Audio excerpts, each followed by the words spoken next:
We should schedule our wedding next year, babe. Ang daming kailangan pagplanuhin. Ayoko madaliin to. Of course, Giselle. Kung ano gusto mo mahal. We're getting married, Dex! Paano kung bumalik yung greatest what if mo? Anong gagawin Huwag mo? mo nga akong titigan. Please, Can't help it, Ishi. Naramdaman ko hindi ka okay, kaya dinalhan kita ng pagkain. Mahal kita, Dex. Happy 4th anniversary, Ishi. Will you marry me? Hindi pa ako ready, Dex. Kung ganon, hihintayin kita. But you can't. Ishi. Ishi, wait. I'm sorry, I'm late, hubby. It's okay. Are you hungry? Hungry, not hungry. Let's go, wife. Siya ba yun? Giselle. Yung babaeng kinukwento mo nung nasa getting to know each other stage pa lang tayo 2 years ago? The woman who rejected your proposal because she wasn't ready? Let's go back. I'm sorry, love. Why did you propose, Dex? Giselle, please.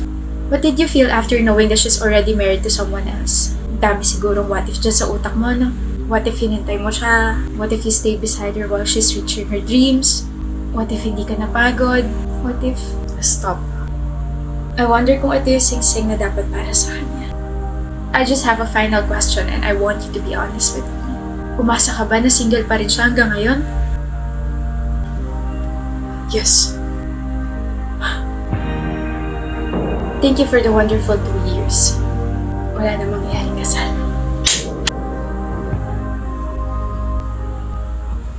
Miss mo na. Ayun, dala mo. Picture namin dalawa. Ano ka ba? 3 araw pa lang lumilipas, magigising din si Stella, bro. Ang lala ng aksidente niya eh. Hindi. Ano ba ito iniisip ko? Magigising din yun. Magigising din yung girlfriend ko. Hindi lang naman ako nag-aantay sa kanya. Diba? We're all praying for her, bro. Dalaw kami everyday. Dito lang kami. Thank you. Ba't ka ba nandito sa bahay ko, Hitch? Ano? Ano yun? Last week pagising si Stella. Sorry kung hindi ko nasabi sa'yo. Hey. Iwan ko muna kayong dalawa. Thank you, tita. Kilala mo ako. EJ, ang laki na ng pinagbago mo. Ako rin. Tingnan mo. Ang haba na ng buhok ko. It's so uncomfortable. Nagtatampo nga pala ako sa'yo. You weren't there when I woke up. Kanina ko lang nalaman kay Hitch na last week ka pa pala nagising. Sorry, Stella. Nabusy kasi ako eh. It's okay. Nandito ka naman na. Kamusta pakiramdam mo? I feel light, but I can't really move my legs that much. Parang nag-a-adjust pa. Pero since nandito ka na, I'll start my therapy tomorrow. You'll be there, right? EJ? Stella, where's your promise ring? Tinanggal ko. Bakit? Masikip na? Sa bagay, 7 years na yung lumipas. May bago na bang ilalagay? May bago na bang ilalagay na sing-sing dyan sa ring finger mo? Sorry. Di mo ako nahintay. Sa susunod na lang tayo mag-usap. Ang tagal mong tulog. Was that my fault? Of course not. Pero hindi namin alam kung magigising ka pa ba. I waited and waited and waited. Pero kada araw na lumilipas, pahirap ng pahirap. Sorry, Stella. Kayo na ba? Hindi pa. Then, pwede na maging kayo. EJ, I'm breaking up with you. Alis ka na. Thank you for still coming here. Nak, may alam po ba kayo?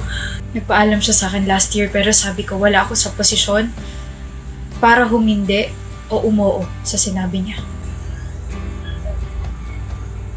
Tsaka nak, pagkatapos nang hindi na siya dumalaw sa'yo, ngayon na lang ulit. Bagay ba sa akin tong new hairstyle ko? Stella, pupunta ka ba? Sa wedding ni EJ? Of course not. Hindi ako tanga para gawin yon. Tama. Insensitive rin yung ex mo, no? Yung fiancé niya yung nagpadala ng invitation.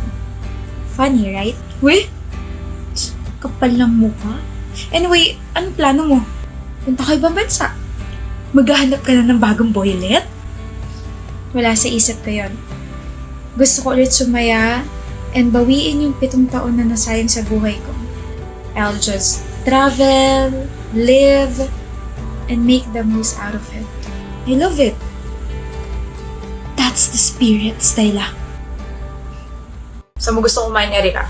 Sa Japanese restaurant pa rin or do you wanna try a new restaurant? Ano yung inisip mo? Kung kailan tayo uusad. What do you mean by that? You know what I mean, Charis. I don't want to talk about this again. Kumain na lang tayo.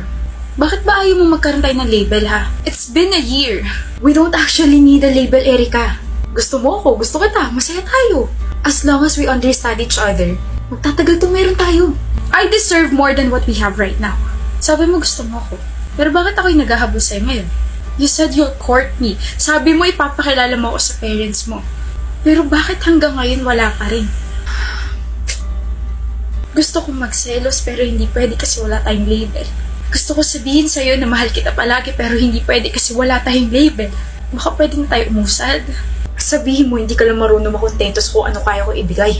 No, Charis. Sabihin mo hindi mo ako mapersonal agad dahil may inaantay kang iba. What? You're waiting for your greatest love. You're waiting for Trina, right? Bakit mo siya kilala?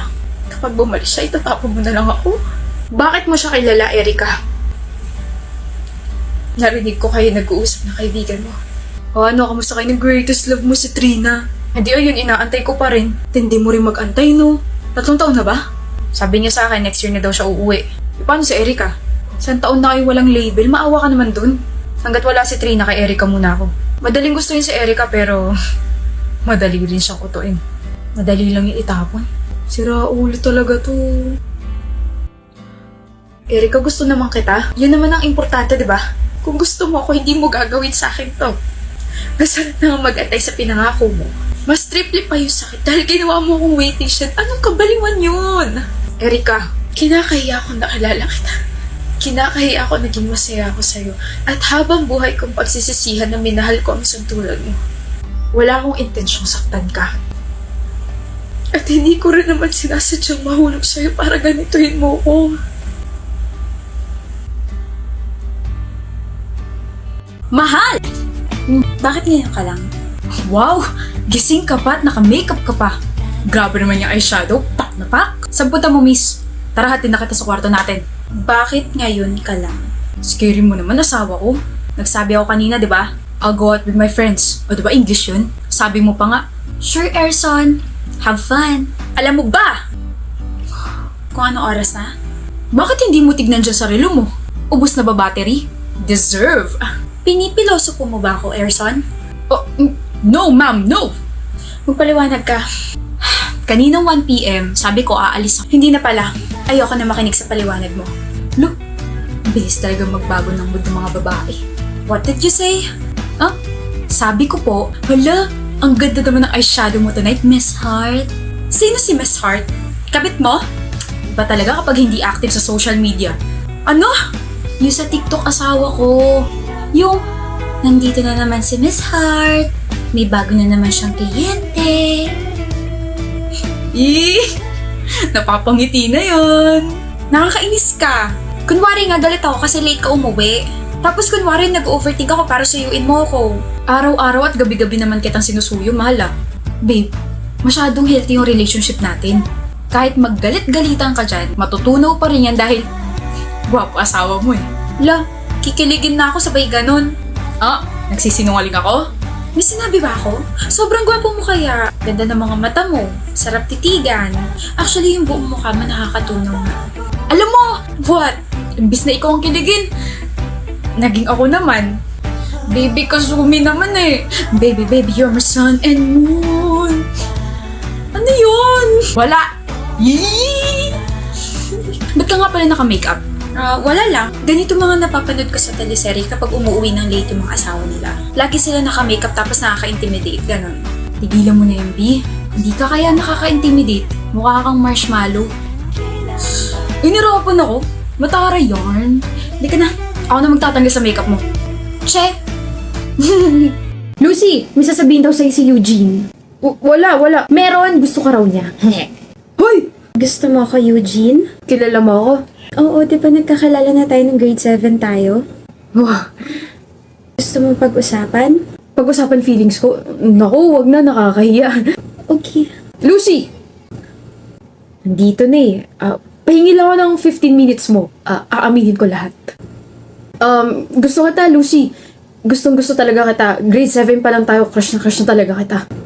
Alam kong opposite tayong dalawa. Nasa star section ka, tapos ako laging nasa last section.